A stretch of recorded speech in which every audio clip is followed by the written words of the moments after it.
Okay, good morning, everybody. I want to wish that in the Shema of Naftali Aaron should have an Aliyah, because our program, not only is the your site today, but the program is named after Naftali Aaron. So we wish Mendy Shema should have an Aliyah. The topic that I chose this morning, when is a chassan, not a chassan? I'll get to that point, but the key question really has to do more with tachanun than with the status of a chassan, and as we'll see in a moment. I want to spend a moment talking about tachanun because it relates to the topic, and also because tachanun is one of those prayers that somehow is below the radar. Tachanun is something that people fly through. They try to avoid saying it if they can in many occasions. And that'll also fit into what we're talking about this morning. When you say tachanun, when you don't say tachanun. First of all, what is the nature of tachanun? Tachanun is a very, very important tefillah, even though Rav Nachman Gaon, one of the Gaonim, says that the recitation of tachanun is a reshus. It's not obligatory. We don't paskin like that, but clearly that trend of minimizing the importance of tachanun has somehow crept into our minhag psyche, I can call it that, if you want a better term. If you look at the structure of davening on the Yamim Noraim, there are two conflicting descriptions or understanding of man's place in relationship to God during Yom Noraim.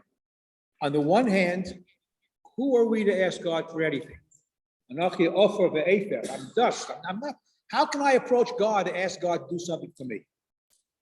On the other hand, the fact that we are God's creation gives us the right to stand with Mehamelech and demand certain things. So there's this polar tension that goes on all the time. On the one hand, who are we? On the other hand, I can ask God for certain things.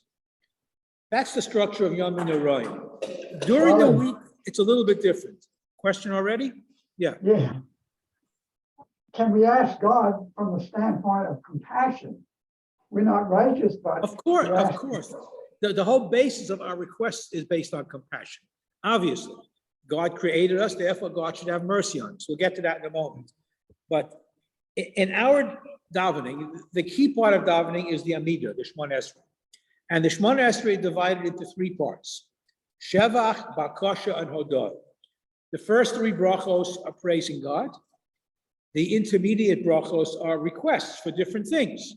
The whole things, peace and health and parnasa, and all kinds of stuff. And then the last part of Shemona Esrei is Hodah, thanking God for all the good that He does for us. Shevach, Bakash, and Hodah. You don't have the notion of tachanunim. Tachanunim literally is petitioning, like you're begging for something. Please, I need help. Help me. That you don't have in those words. The tachanun prayer is that petition. And if you look at the words, I mean, the tachanunim, which we say Monday and Thursday, the long tachanun, the rest of the week, the shorter form tachanun, but the language is totally different than the rest of our prayers. Chusa Hashem alamecha. Have mercy on us. Don't treat us like other nations. I mean, the language is very, very personal. Sali me, I mean, I'm in terrible shape. Shuva Hashem, chalsa nafshi, release my soul, help me, hoshi'enu. I mean, on and on and on. The language is very, very strong. Habeit mi shamayim u're'eh, look down from heaven. Who are we? Kilad v'cheles. We are nothing. We are scorned. The nations are about to attack us and destroy us. Don't let us be eliminated. I mean, as a nation, as individuals, save us. Kolenu tishma v'sachon. Listen to our voices. Be grateful unto us. I mean, it's a very powerful petition. Chanenu avinu makenu, chanenu v'anenu ki ein bonu masim. This is where it comes from.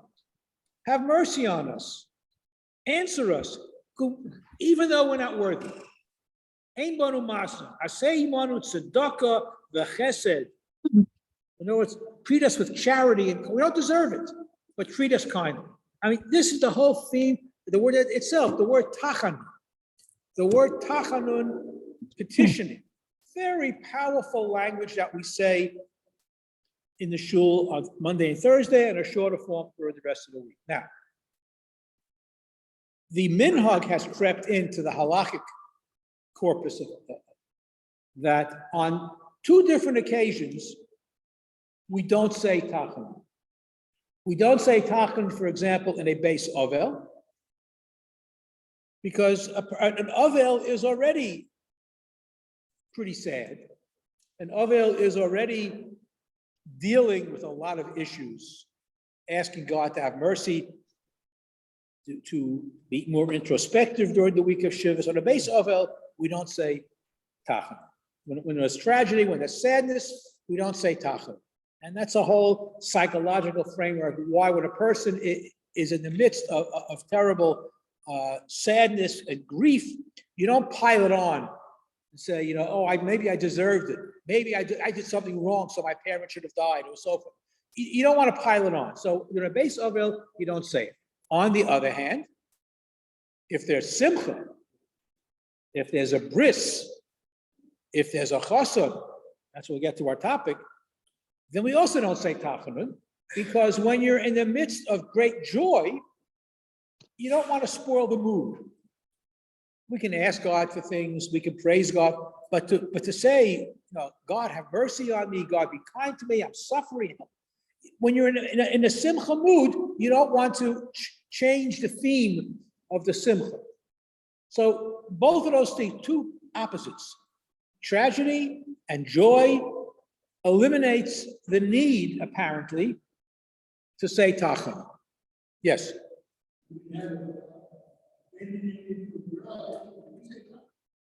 Baby naming for a girl. Good point. Good question. Why should we say tachanun is baby naming for a girl? Because again, baby naming is not a religious rite, quote unquote. Okay, but the naming isn't the issue. It's the bris that's the issue. And now you could have a better question that you should ask. On the day that there is something today that people call a simchat bat. To commemorate the birth of a girl is no less a simcha than a boy. And so the question is, on the day of a simchat bat, do you say tachanun? First of all, most people. Okay. The ready shadows. Fine. So simchat, good. Okay. So a simchat bat would be the equivalent of a shalom zach. A bar mitzvah bo bayom. Very good question also, but bar mitzvah is more of a minhag than a halachic practice. A person is automatically bar mitzvah when he becomes 13.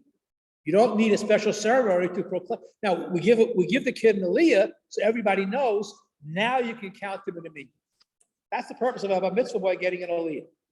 All the extra stuff, laning and the parties, and that's all new stuff. In Europe, they didn't do this. In Europe, again, in Europe, when a kid became 13, maybe there was a piece of herring and a kichel. Maybe, okay, maybe that was a simple. Now kichel and shul, that was a simple. But bar mitzvah today is much more of a minute than a halachic practice. These are all good questions. These are all good questions. But I want to get back to our chassid again. Again, joy and simcha. So when there's a bris in shul, I can understand. Right after davening, the bris will be there. It's happening right. It's right there. If the chassid is in shul in the morning and he's getting married later that day or even that night, do you say tachanun in shul? Especially if it's at night. What if the wedding is at night? Monday night is the wedding. Monday morning, he comes to shul. Do you say tachanun? Well, when is he a chassan? Okay. So why do we have the ufruf the week before he gets married? Huh? They used to do that.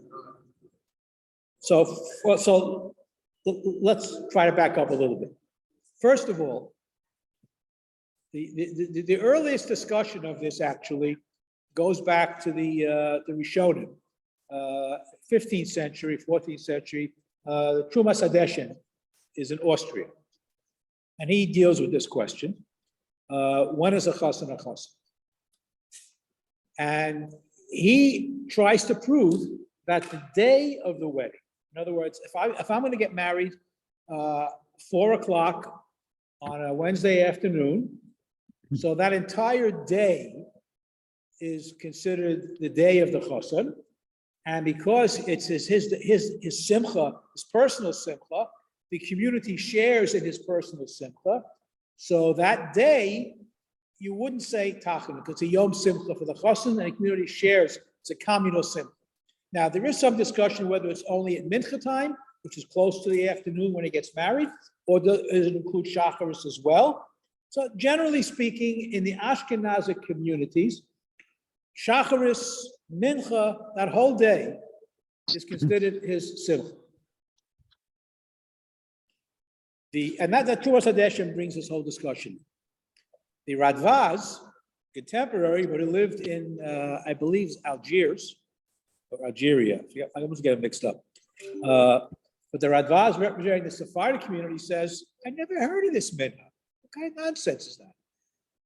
You're not a chassan until after you're married. Calling a guy a chassan before he gets married is absurd.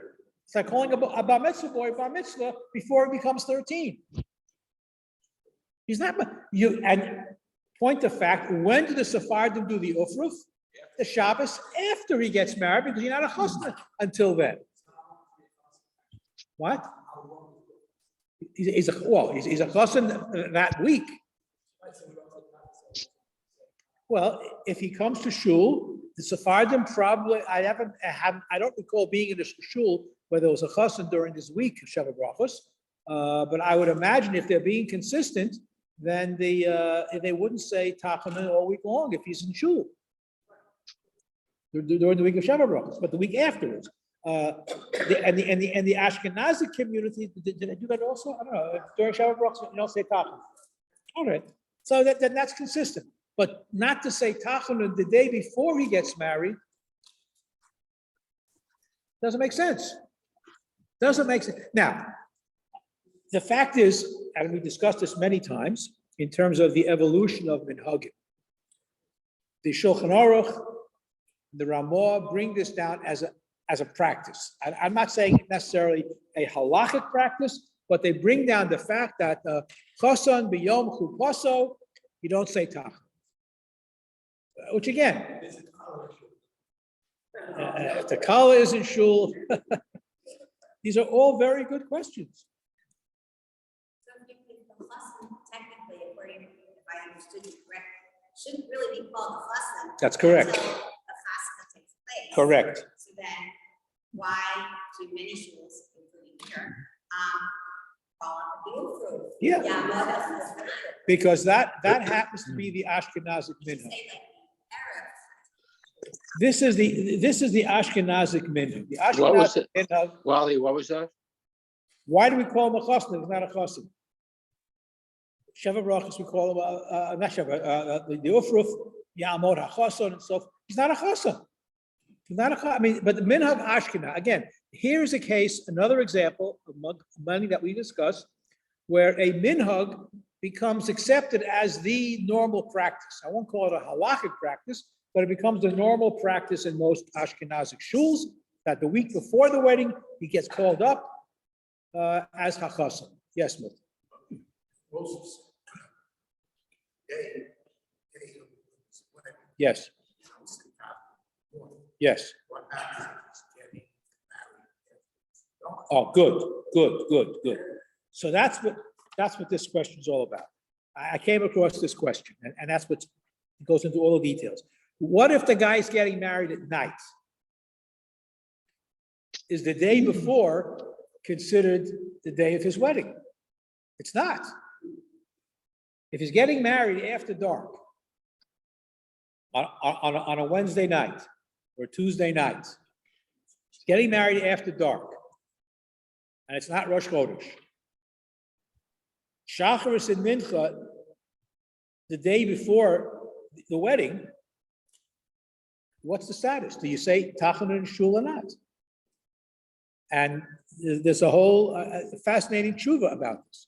Again, strictly speaking, the night is not part of the day preceding it. So technically, if the presumptive bridegroom shows up in shul the day before the night where he gets married, you should say tachanun. However, the practice is not to. Again, Wally, yes. does it apply if someone has unfortunately more than one wedding? In other words, he's married the second time, third time, etc. Do we say it or only the first time he's a chassan? The second time is still a simcha. I mean, it's not as big a simcha. You don't have a full Sheva brachos, but it still be a simcha. But yes. Or for the Thursday, okay. I don't see why not. The Ofruf is getting married Thursday night. So he's getting married the following week or Sunday. No. Again, as I began in the very, very beginning, Tachanun is one of these orphan halachos that people don't really pay too much attention to. And people are very, very lenient when it comes to Tachanun. And the Mishnah Brura even mentioned that, Kitzur Shulchan Aruch mentioned that we're very lenient when it comes to occasions to avoid saying Tachanun. It's interesting. Today's a yahrzeit. So there are different ways to commemorate a yahrzeit. Misnagdim, one second, let me just finish this thought. Misnagdim, Litvish in particular, fast on a yahrzeit, and they learn Mishnayos. And that's how they commemorate a yahrzeit. Chasidim drink a l'chaim. And it depends on how you look at it. If the death of a person, presumably that person goes to Shemayim, goes to Gan Eden, it's a simcha. So l'chaim, made the neshama have an aliyah. Help them on the way up. Get high, if you will. And it's a joyous occasion. But at the same time, it's fascinating. Sometimes if there's the same yahrzeit could be a more serious occasion. And again, it's different perspectives. There is a calendar among Hasidim that lists the yahrzeit of every Rebbe you could think of. And every day is a different yahrzeit, and they don't say Tachanun because it's a yahrzeit. Now, why wouldn't you say Tachanun because it's a yahrzeit? On the one hand, it's sad that a great tzaddik died. On the other hand, they're happy, they're rejoicing that he's going to Shemayim, higher and higher levels in Shemayim.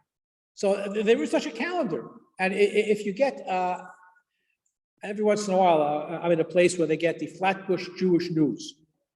And there's many, many pages devoting to Rebbe's yahrzeits that week. And every single day, there's a list of which Rebbe died. Rebbe's never even heard of. But so people should know, so don't say Tachanun.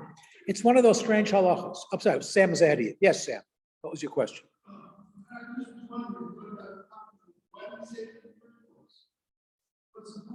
Why do we say Tachanun? As I said, okay, so if you, because the normal.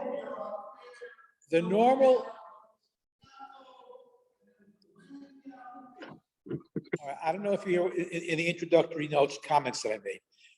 The structure of our tefillos, of Shevach, Bakosha, and Hodah does not include Tachanun, does include petitionary prayers based on the fact that we may not be worthy of the grace that Hashem showers upon us. So we ask him to be, it's petitionary prayers that are not part of the structure of Psukei de Zimra, and they're not part of the structure of Birchos Kriya Shema, and they're not part of the structure of the Shemona Esrei.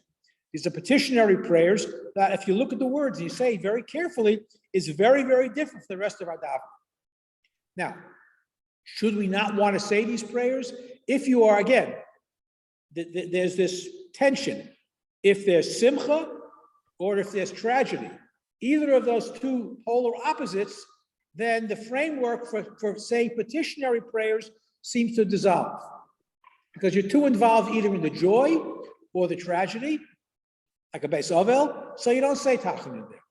But because it's not part of the normal structure of davening, people sometimes have been lenient in terms of saying Tachanun. Where is it?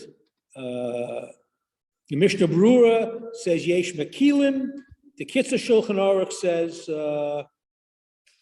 also being lenient. But again, in the Sephardic communities, there's no notion of not saying Tachanun the day of the wedding, because he's not a chassid yet.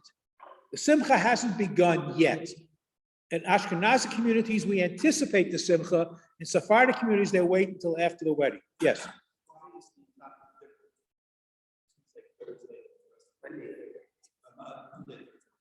Because on Monday and Thursday, when you have Kriyas HaTorah, there are more people in shul.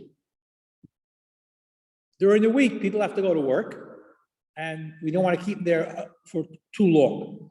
So we say it should. But Monday and Thursday, they're there anyway. So we say the longer tachanun. That makes it davening Monday and Thursday long. Right. Correct, but people know that it's a longer davening. Except nobody ever says it's a long time. Again, I challenge anybody. They say the entire. One of the tragedies of contemporary davening, among many, is the fact that people don't say Tachanun slowly. They rush to get to Vayomer David, and then they fly through the longer. But these are very, if you take the time, read it when you're not davening.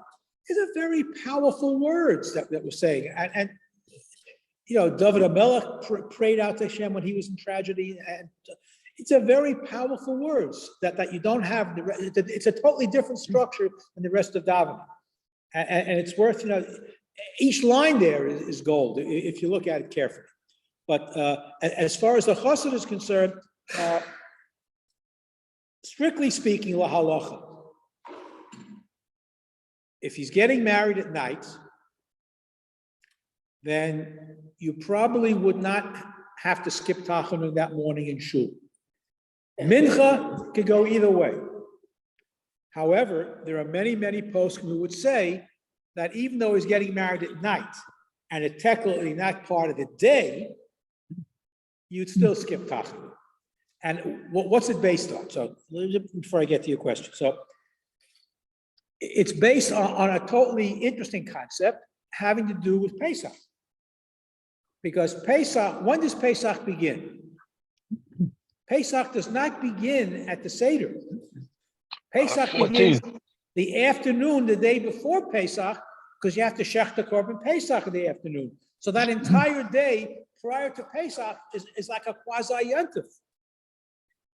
And that's what now, the Radva is, that's the logic of the Trumas Hadeshin, who justifies not saying Tachanun the day before the wedding or the day of the wedding. The Radvaz argues with him because there, it's not an individual simcha. The Klal Yisrael, everybody is involved in that Erev Pesach simcha. So that's a machlokas Radvaz and Trumas Hadeshin. But again, in the Ashkenazi communities, we follow Trumas Hadeshin.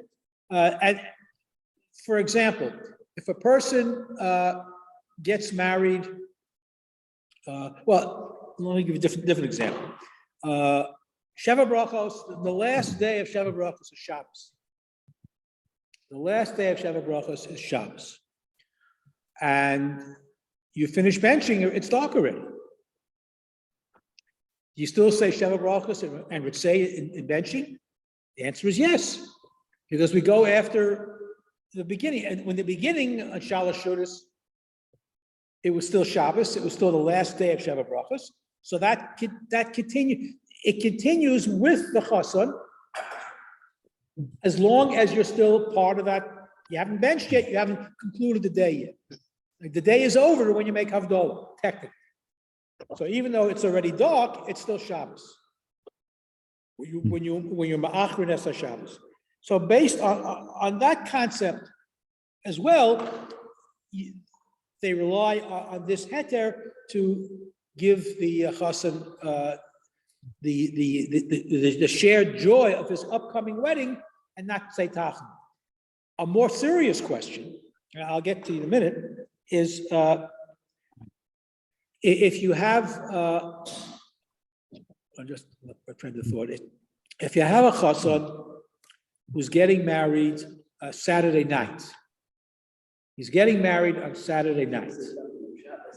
So, is there any din? Does Shabbos have any effect, or would you not say Tzidchos Chasedek, for example? If he's getting married on Saturday night, which is an interesting question by itself. A better question: what if somebody in a very unusual circumstance is somebody's performing a wedding on Friday night?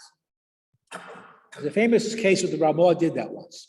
He performed a wedding on Friday night for a poor girl who, if she didn't get married that night right away, she wouldn't get married.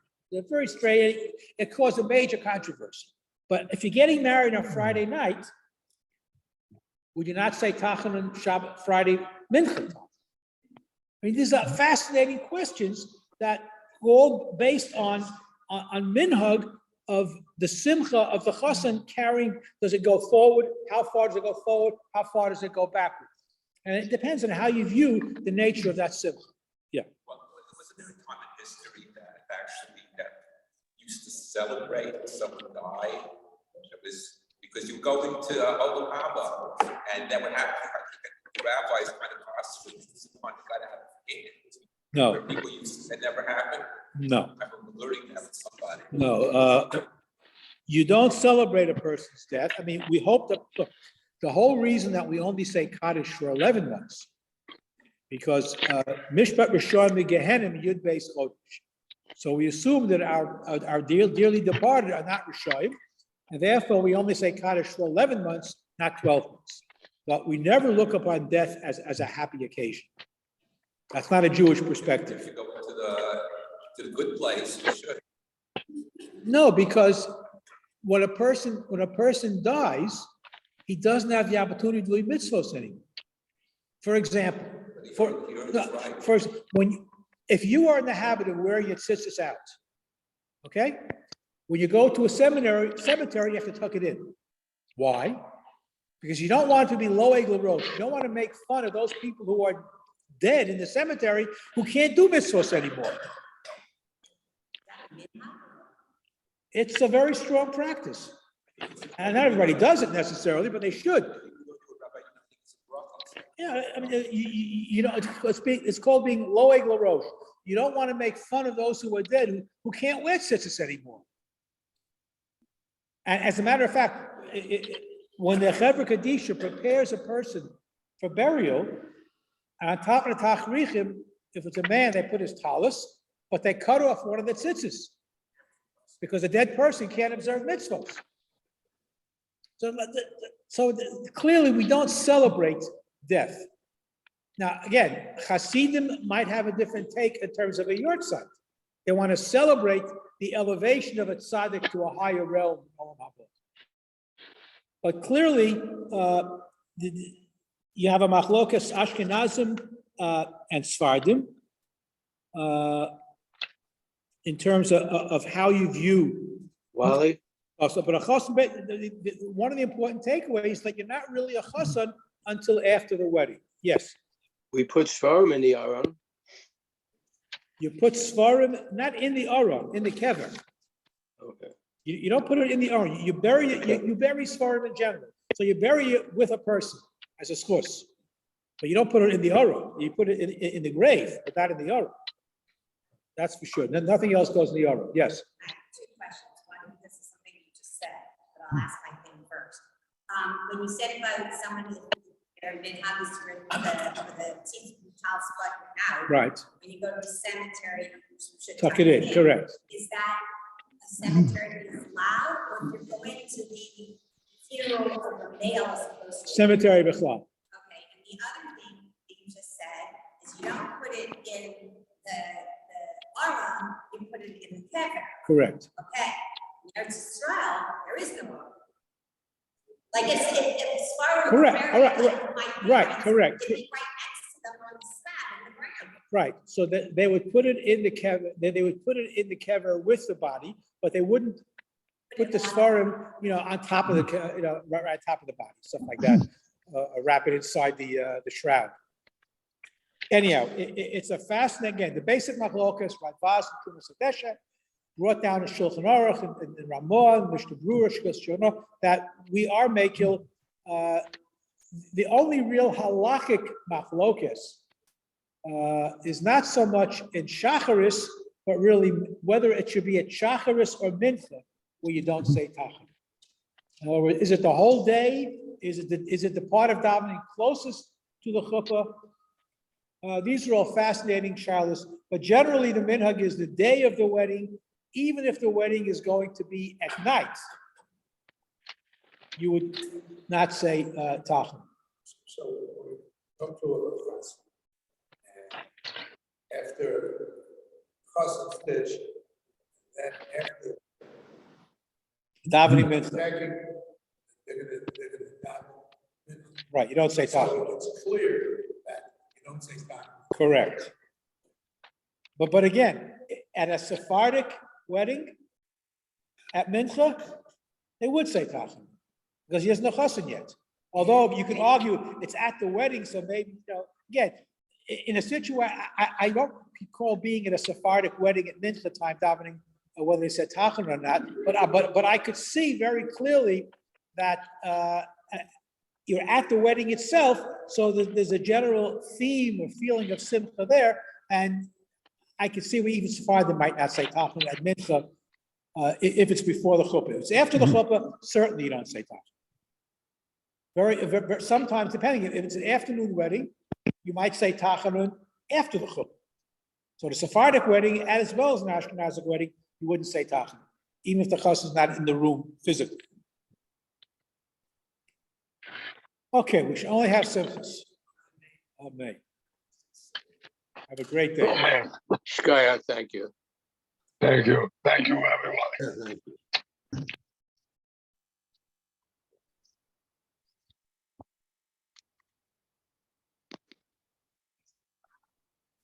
I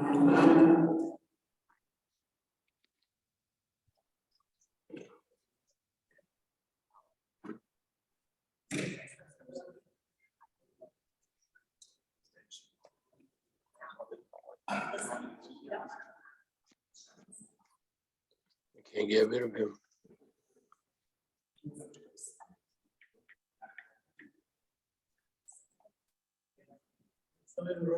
Shema Adonai Baruch Yaakov Yadolav.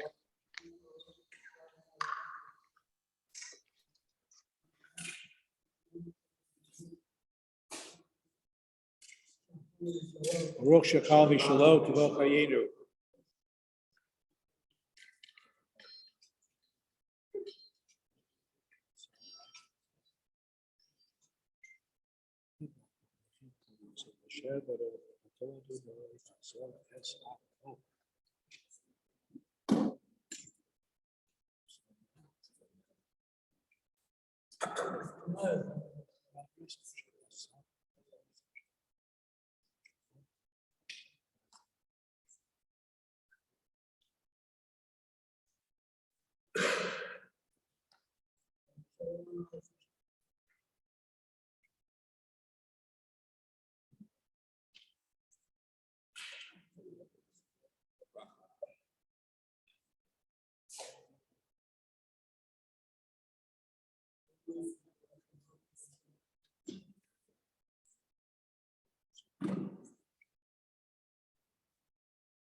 thank you for doing this today. No problem. I think the topic, I'll let you know. Yeah. It's like, I have to wear many hats. I will just get off this before I say what I want to say.